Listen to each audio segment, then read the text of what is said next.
ದರ್ಶನ ಆ ಒಂದು ಆಸೆಯೂ ಕೂಡ ಈಡೇರಲ್ವಾ? ಡೆವಿಲ್ ಕನಸಿಗೆ ಅಭಿಮಾನಿಗಳೇ ಮುಳುವಾದ್ರ ದರ್ಶನ್ ಮನವಿಗೆ ಎಸ್ಪಿಪಿ ಆಕ್ಷೇಪ ಏನು? ಹೊರಗೆ ಬರ್ತಾರಾ ದರ್ಶನ್?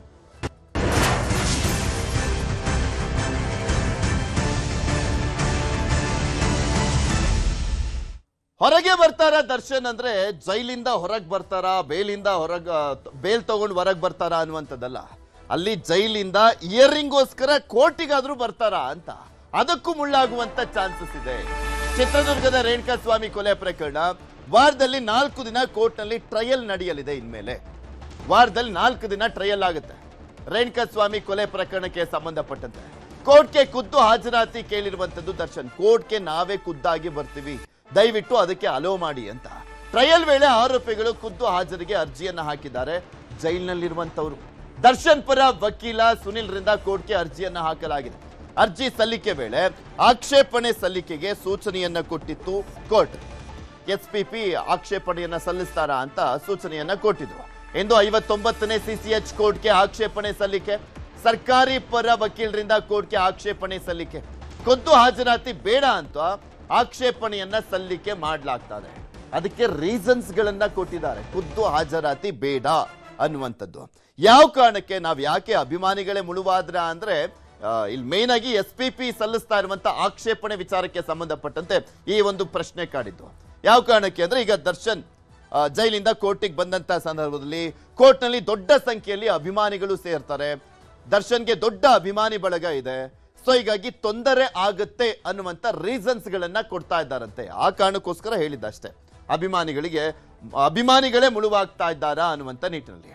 ದೊಡ್ಡ ಸ್ಟಾರ್, ಅದರಲ್ಲೂ ಸ್ಪೆಷಲಿ ಈಗ ಜೈಲಲ್ಲಿ ಬೇರೆ ಇರುವಂತ ಹಿನ್ನೆಲೆಯಲ್ಲಿ ಕೋರ್ಟ್ಗೆ ಬಂದಂತ ಟೈಮ್ನಲ್ಲಿ ಎಷ್ಟೋ ದಿನಗಳಾಗಿದೆ ದರ್ಶನ್ ಅವರನ್ನ ನೋಡಿ ಅನ್ನುವಂತ ಕಾರಣಕ್ಕೋಸ್ಕರ ದೊಡ್ಡ ಸಂಖ್ಯೆಯಲ್ಲಿ ಅಭಿಮಾನಿಗಳು ಸೇರಿದಂತ ಸಂದರ್ಭದಲ್ಲಿ ನುಗ್ಗಲಾಗುತ್ತೆ. ಇಯರಿಂಗಿಗೂ ಪ್ರಾಬ್ಲಮ್ಮು, ಬೇರೆ ಜನಸಾಮಾನ್ಯರಿಗೂ ಕೂಡ ಪ್ರಾಬ್ಲಮ್ ಆಗುತ್ತೆ ಅನ್ನುವಂತ ರೀಸನ್ಸ್ ಗಳನ್ನ ಸ್ಪೆಷಲ್ ಪಬ್ಲಿಕ್ ಪ್ರಾಸಿಕ್ಯೂಟರ್ ಎಸ್ಪಿಪಿ ಆಕ್ಷೇಪಣೆಯಲ್ಲಿ ತಿಳಿಸ್ತಾ ಇರುವಂತದ್ದು. ಸೊ ಈಗ ಕೋರ್ಟ್ ಏನ್ ನಿರ್ಧಾರ ಮಾಡುತ್ತೆ ಅನ್ನುವಂಥದ್ದನ್ನ ಕಾದು ನೋಡ್ಬೇಕಾಗಿದೆ. ಒಂದ್ ಕಡೆ ದರ್ಶನ್ ಪರ ವಕೀಲರು ಹೇಳ್ತಾ ಇರುವಂತದ್ದು, ಕೋರ್ಟಿಗೆ ಬಂದಂತ ಸಂದರ್ಭದಲ್ಲಿ ಸ್ವಲ್ಪ ಹೊರಗಡೆ ವಾತಾವರಣ ಫ್ರೆಶ್ನೆಸ್ ಕೂಡ ಸಿಕ್ಕಂತಾಗುತ್ತೆ ಅನ್ನುವಂಥ ರೀಸನ್ಸ್ ಗಳನ್ನ ಕೊಡ್ತಾ ಇದ್ದಾರಂತೆ. ಹೊರಗಡೆ ಬರೋದಕ್ಕೆ ಅಂದ್ರೆ ಕೋರ್ಟಿಗೆ ಬರೀ ಹಾಜರಾತಿಗೆ ಬರ್ಲಿಕ್ಕೇನೆ ಅರ್ಜಿಯನ್ನ ಹಾಕುವಂತ ಪರಿಸ್ಥಿತಿ ಬಂದಿದೆ. ಆದ್ರೆ ಎಸ್ಪಿಪಿ ಆಕ್ಷೇಪಣೆ ಸಲ್ಲಿಸ್ತಾ ಇರುವಂತದ್ದು ಕೋರ್ಟ್ನ ಇತರೆ ಕಲಾಪಗಳಿಗೆ ತೊಂದರೆ ಆಗುತ್ತೆ. ದೊಡ್ಡ ಸಂಖ್ಯೆಯಲ್ಲಿ ಅವರ ಅಭಿಮಾನಿಗಳೆಲ್ಲ ಬಂದು ಸೇರ್ತಾರೆ. ವಿಡಿಯೋ ಕಾನ್ಫರೆನ್ಸ್ ಮುಖಾಂತರ ಬಂದ್ರೆ ಏನು ಪ್ರಾಬ್ಲಮ್ ಆಗೋದಿಲ್ಲ.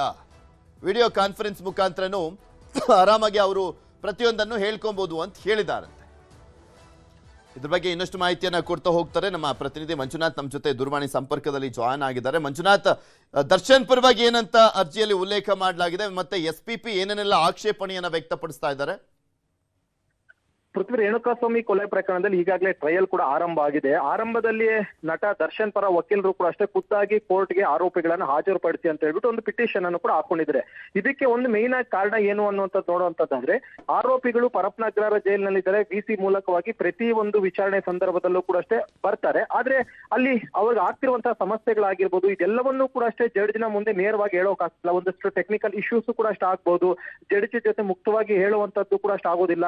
ಈ ಎಲ್ಲ ಕಾರಣಗಳಿಗೋಸ್ಕರ ಅರ್ಜಿಯನ್ನು ಹಾಕಿದ್ದಾರೆ. ಇನ್ನೊಂದು ಪ್ರಮುಖವಾಗಿ ಏನು ಅಂತಂದ್ರೆ, ಇವ್ರಿಗೆ ಹೊರಗಡೆನೂ ಕೂಡ ಅಷ್ಟೇ ಬರೋದಕ್ಕೆ ಅವಕಾಶ ಇಲ್ಲ. ಅಟ್ಲೀಸ್ಟ್ ಈ ವಾರದಲ್ಲಿ 4-5 ದಿನಗಳ ಕಾಲ ವಿಚಾರಣೆ ಆದಂತ ಸಂದರ್ಭದಲ್ಲಿ ಖುದ್ದಾಗಿ ಕೋರ್ಟ್ಗೆ ಹಾಜರುಪಡಿಸಿ ಅಂತಂದ್ರೆ ಅಟ್ಲೀಸ್ಟ್ ಪರಪ್ಪನಗ್ರಹಾರ ಜೈಲಿನಿಂದನಾದ್ರೂ ಕೂಡ ಅಷ್ಟೇ ಹೊರಗಡೆ ಬರ್ಬೋದು, ಓಡಾಟವನ್ನ ಮಾಡ್ಬೋದು. ಕೋರ್ಟ್ ಆವರಣದಲ್ಲಿ ತಮ್ಮ ಸಂಬಂಧಿಕರಾಗಿರ್ಬೋದು ಅಥವಾ ಕುಟುಂಬಸ್ಥರಾಗಿರ್ಬೋದು ಯಾರಾದ್ರೂ ಬಂದ್ರೆ ಭೇಟಿ ಮಾಡ್ಬೋದು, ನೋಡಬಹುದು ಅನ್ನೋ ಒಂದು ಲೆಕ್ಕಾಚಾರದಲ್ಲಿ ಈ ಒಂದು ಅರ್ಜಿಯನ್ನು ಕೂಡ ಹಾಕೊಂಡಿದ್ರೆ. ಆದ್ರೆ ಸರ್ಕಾರಿ ಪರ ವಕೀಲರು ಮಾತ್ರ ಇದಕ್ಕೆ ಅಬ್ಜೆಕ್ಷನ್ ಅನ್ನ ಮಾಡ್ತಿದ್ರೆ. ಯಾವುದೇ ಕಾರಣಕ್ಕೂ ಕೂಡ ಅಷ್ಟೇ ಆರೋಪಿಗಳನ್ನ ಖುದ್ದಾಗಿ ಕೋರ್ಟ್ಗೆ ಕರ್ತರುವಂತದ್ದು ಬೇಡ.